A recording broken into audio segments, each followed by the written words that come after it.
சூரிய வம்சத்துல சரத்குமார் தேவயானிய படிக்க வச்சு கலெக்டர் ஆனப்ப மட்டும் அப்படியே எந்திரிச்சுன்னு நம்மள கை தட்டினா பூரிச்சு போனா. நெசத்துல ஒரு பொம்புல யார் தயவுமே இல்லாம சொந்தமா ஒரு முயற்சி எடுத்து உழைச்சு மேல வந்தா அவளுக்கு நம்ம கொடுக்குற பட்டம். ஒரு லேடி யாரையும் எதிர்பார்க்காம தனியா சுயமா உழைக்கிறாங்களா, சொந்தமா சம்பாதிக்கிறாங்களா, தடன்னு அப்படியே வளர்ந்து தொழில மேல வர்றாங்களா, கண்டிப்பா தப்பான பொம்பளையா தாண்டா இருப்பா. இல்லைன்னா எப்படா ஒரு பொம்பளையால இப்படி எல்லாம் மேல வர முடியும்? இதுதான் எல்லாரோட நினப்பாவும் இருக்கு சார்.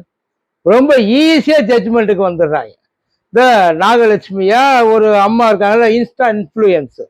இப்போ கூட அந்த அம்மாவை அவ புருஷ வெட்டி கொண்டுட்டாப்புல தெரியுமா? எல்லாரும் என்ன தெரியுமா சொல்றாங்க, இருக்கும்பா போய் அந்த போனை எடுத்து பாருங்க, அந்த பொம்பளை ஏதாச்சும் செஞ்சிருக்கா, அதனாலதான் அந்த மனுஷன். ஒரு ஆம்பளைக்கு கோபம் வரக்கூடாதா? ஒரு ஆம்பளைக்கு கோபம் வரலாம், சந்தேகம் வரலாம், என்ன வேணா பண்ணலாம். ஆம்பளைக்குன்னு இல்லை, பொதுவாகவே யாருக்கு வேணாலும் கோபம் வரும், யாருக்கு வேணாலும் சந்தேகம் வரும், யாருக்கு வேணாலும் கடுப்பாகும். ஆனா அதுக்கான விஷயம் என்ன, உள்ளுக்குள்ள என்ன நடந்து, இவங்களா உன்னை கிளப்பி விட்டுக்கிட்டு போய்கிட்டே இருக்க வேண்டியது. அந்த அம்மா தனிப்பட்ட முறையில பேட்டன் ரைட்லாம் வாங்கி வச்சிருக்கா. இந்த ஜிப்பு போட்டு சாரி போடுறது அவங்களுக்குன்னு சொல்லி ஒரு தனி மாடல் ஒண்ணு. ஆனா இது இந்த ஒரு ஹஸ்பண்டுக்கு நார்மலா இருக்கிற ஒரு பொசசிவ்னஸ் பொதுவா பொண்ணுங்களுக்கு தான் நிறைய இருக்கு. இப்ப இருக்கிறவங்களுக்கு அந்த இன்செக்யூரிட்டி, அந்த ஆம்பளைங்க சோகால்டு புருஷங்க இருக்காங்க, அவங்களுக்குலாம் நிறைய இன்செக்யூரிட்டி. என்னன்னா, நம்மளை விட்டு நம்ம பொண்டாட்டி போயிடுவாளோ, நம்மளை தாண்டி யாராச்சும் நம்ம பொண்டாட்டியை ஓகே பண்ணிடுவாங்களோ, கரெக்ட் பண்ணிடுவாங்க சார். பிராக்டிக்கலி அது சாதாரணமா அதாவது பொண்டாட்டிகளை நல்லா பார்த்துக்கிற ஹஸ்பண்டுக்கே அந்த எண்ணம் எல்லாம் இருக்கு. பொண்டாட்டியை பத்தி கவலையே படாம அவகிட்ட வாங்கி திங்கிற ஹஸ்பண்டுக்கு எவ்வளவு இருக்கும், 1000 மடங்கு அதிகமா இருக்கும். அவ யார்ட்ட, ஏன்னா நார்மலாவே ஒரு ஒரு சோசியலைஸான ஒரு லேடி இருக்காங்கன்னு வச்சுக்கோங்க. நிறைய பேர் இன்ட்ரோவர்ட்டா இருப்பாங்க. இன்ட்ரோவர்ட்டா இருக்கிறவங்களை பத்தி கவலையே கிடையாது. ஒரு எக்ஸ்ட்ரோவர்ட்டா இருக்கிறவங்க, ஒரு அதாவது ஒரு ஜாலியா எல்லாரும் கூட பழகுறவங்க இருக்காங்கன்னு வைங்கள, நல்ல முறையில நான் சொல்றது, அவங்கள பாக்குறப்ப அவங்க நல்லவங்களா தெரிவாங்க. ஆனா பக்கத்துல இருக்கவங்கள நம்ப முடியாது இல்லையா? அதனால நமக்குள்ள ஒரு சந்தேக பிராணி எந்நேரமும் ஓடிக்கிட்டே இருக்கும். அது உள்ளுக்குள்ளே இருந்து எந்திரிச்சு அவன் நம்மளை போட்டு அரிச்சுக்கிட்டே இருப்பான். கண்டிப்பா உன் பொண்டாட்டி உனக்கு இல்லை, வேற எவனோ ஒருத்தன் இந்த மாதிரி நடந்தா கொத்திட்டு போயிடுவான். இது நார்மலா பாத்துக்கிறவங்க. ஒண்ணுமே இவரு ரொம்ப நாள வேலைக்கு போலையா. இவங்க ஒண்ணு யங் கப்புள்லாம் கிடையாது. இவங்களுக்கு வயசு, அவர் வெட்டி செத்து கொண்டு விட்டு அவர் செத்து தர பத்தியில, அவருக்கு வயசு 52, இந்த அம்மாவுக்கு வயசு 42. இளைய புள்ள இருக்காப்புல இல்ல, அவரே காலேஜ்ல ஃபர்ஸ்ட் இயர் படிக்கிறாப்புல. மூத்தவர் ரஷ்யால படிச்சுட்டு இருக்காப்புலையா. இந்த ஃபேமிலியை மொத்தமா ரன் பண்றது அந்த அம்மா தான். சோகாடு இந்த குடும்ப தலைவர் இருக்காருல, ஆம்பளை புருஷன், அந்த புருஷன் வேலைக்கும் போகாம வெட்டிக்கும் போகாம வீட்டுல உட்காந்துட்டு இந்த அம்மா பண்ற தொழில அப்பப்பைக்கு காசு வாங்கிட்டு சந்தோஷமா இருந்திருக்கிறாப்புல. இது நடந்துருக்கு. பொதுவா பொண்டாட்டி தானே புருஷ இம்சை தாங்க முடியாம கோச்சுக்கிட்டு வெளியில போவாங்க, அம்மா வீட்டுக்கு போவாங்க. இவன் குடிக்கிறேன், அடிக்கிறேன், சம்பாதிக்க மாட்டேன்டா ஒண்ணுமா. ஆனா இந்த அம்மா உட்கார்ந்து பார்த்த வேலைக்கு இவரு கோச்சுக்கிட்டு அவங்க அக்கா வீட்டுல போய் உட்காந்துக்கிட்டாராம். ஒரு 6-7 மாசம் ஆள் இந்த பக்கமே வரல. அப்பையில இருந்து அந்த அம்மா தான் எல்லாத்தையும் ரன் பண்ணிட்டு இருக்கு. அந்த அம்மா தொழிலையும் பார்த்துக்கிட்டு இருந்து, நல்லா தெரிஞ்சுங்க தொழில். அவங்க இப்ப ரீசெண்டா இன்னொரு பிரான்ச் வேற ஓபன் பண்ணியிருக்காங்க போல. நல்ல ரெஸ்பான்ஸ் அவங்களுக்கு, நல்ல தொழில் டெவலப் ஆகிட்டு வர்ற டைம். இதுல இப்பதான் ஒரு 4-5 நாளைக்கு முன்னாடி வந்திருக்கா, ஒரு வாரம் 10 நாளைக்கு முன்னாடி மறுபடியும் வந்திருக்காரு. சரி ரைட்டு, பொண்டாடி கூட இருப்போம் அப்படின்ட்டு. அவரு பொண்டாடி கூட இருப்போம் அப்படின்ற வாழ்வோன்ற ஆசையில 52 வயசுல என்ன சார் இது, அது உண்மையில புரியல. அதுக்கு மேல உண்மையிலே எல்லாரும் ஒருத்தருக்கு பெரிய ஆசையெல்லாம் இருக்காது. கொஞ்சம் நல்லா பேசிக்கிட்டு இருக்கணும். ஆனா நல்லா பேசிக்கிட்டு இருக்கிறதுக்கு நாம எந்த அளவுக்கு இருக்கிறோன்றது இருக்குல்ல, நாம எந்த அளவுக்கு பார்த்துக்கிறோம், நம்ம என்ன கொடுக்குறோமோ அதான சார் ரெஸ்பான்ஸ். இப்போதைக்கு 2 பேரு முன்னாடிதான் புருஷ குடும்பத்தை காப்பாற்றணும் இருக்கு. இப்ப 2 பேரும் சேர்ந்து காப்பாற்றணும். அப்ப 2 பேரும் சேர்ந்து காப்பாத்துறதுல புருஷன் ஒன்னத்துக்கும் உதவாம உட்கார்ந்தானா அவன் மேல எப்படி மரியாதை வரும்? முதல்ல அவனை எப்படி மனுஷனை மதிப்பான்? தெண்டத்துக்கு குறைஞ்சபட்சம், அதாவது ஒருத்தருக்கு வேலை கிடைக்குது கிடைக்கல, சம்பாதிக்கலாம் அதெல்லாம் அடுத்து. யாராச்சும் ஒருத்தர் தானே ஒரு பேசிக்கா ஒரு ஹஸ்பண்ட் எதிர்பார்ப்பான்ல ஒய்ஃபு கிட்ட. ஒய்ஃப் நமக்கு சப்போர்ட்டா இருக்கணும். அதாவது நமக்கு எந்த வழியில போறோமோ நம்மளோட அதாவது நமக்கு டபுள் ஷிஃப்ட் பார்க்க வீட்டுல வந்து ஒய்ஃப் எல்லாத்தையும் நல்லா கவனி, இதெல்லாம் வந்து நம்ம ஜென்ரலா ஒரு ஆம்பளைக்கு இருக்கிற ஒரு எண்ணம். அதை சம்பாதிக்கிற பொண்ணுக்கு இருக்கக்கூடாது, அந்த லேடிக்கு இருக்கக்கூடாதுன்றதுல என்ன சார் இருக்கு? ஏன் வீட்டுல உட்காந்து வேலை பார்த்தோன்னு ஐயோ அது வேலை பார்க்க சொல்றப்ப, இந்த துணி துவைக்கிறப்ப, பாத்திரம் கழுவுறப்ப, வீடு கூட்டுறப்ப, வாசல் கூட்டுறப்ப, துவைக்கிறப்ப, மற்ற இந்த இந்த ஹவுஸ் ஹோல்டு வேலையெல்லாம் பார்க்குறப்ப அப்பதான் ஆம்புலன்ற நினப்பு எந்திரிச்சு நிக்குதோ. அதுக்கு முன்னாடி அதெல்லாம் பண்ணாம விட்டுட்டா நீங்க எல்லாம் வந்து சரி அதை பண்ணல வேற என்ன பண்றது, அதுக்கு ஏத்தாப்புல பண்றதுக்கு வேற ஏதாச்சும் ஒரு காம்பன்சேட் பண்ணணும்ல.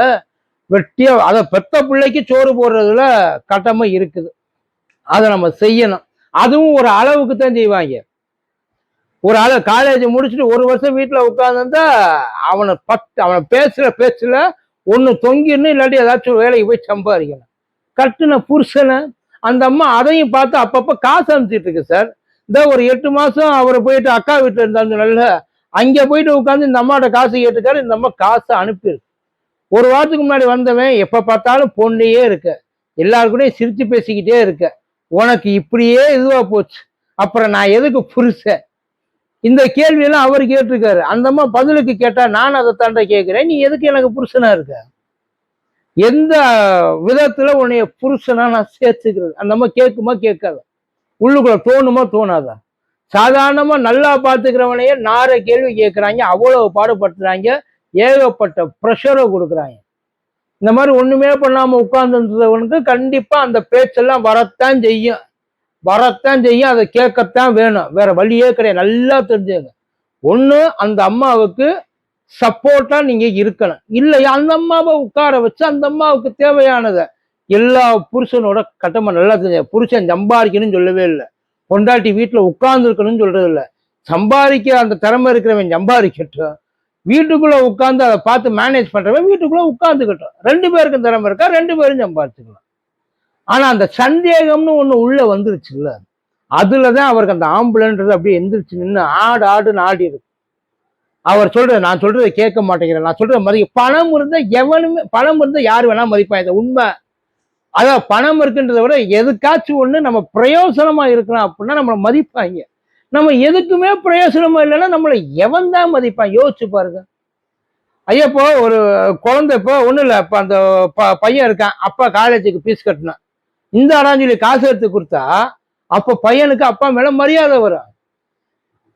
பையன் அப்பா போயிட்டு பையன் கிட்ட ஏதாச்சும் காசு இருக்காடா, நான் இந்த கொஞ்சம் வெளியூர் போயிட்டு வரணும், கொஞ்சம் குளிர்ந்தா கூட அப்படின்னு போயிட்டு பையன் அப்பா போய் பையன் கிட்ட கேட்டா அவங்ககிட்ட என்ன மரியாதை இருக்கு? பையனே மதிக்க மாட்டான்றப்ப பொண்டாட்டி எப்படி சார் மதிப்பா? சம்பாதிக்கிறாங்க, அவங்க நடத்துறாங்க, அவங்க கேட்கறது நீ நல்லா இரு, என்னையும் நல்லா வச்சுக்க, அவ்வளவுதான் கேட்கறாங்க, வேற எதுவும் கேட்கல. அவங்களுக்கு அவ்வளவு இது. டபக்குன்னு அவர் என்ன பண்ணிட்டாப்புல, திடீர்னு அவர் 2வது பையனுக்கு போனை போட்டு மெசேஜா போனை போட்டு, இனிமே நானும் உங்க அம்மாவும் இருக்க மாட்டோம், உனக்கு சாப்பாடு எடுத்து வச்சிருக்க, என்னமோ கூடவே இருந்து எல்லாத்தையும் பார்த்துக்கிட்ட மாதிரி.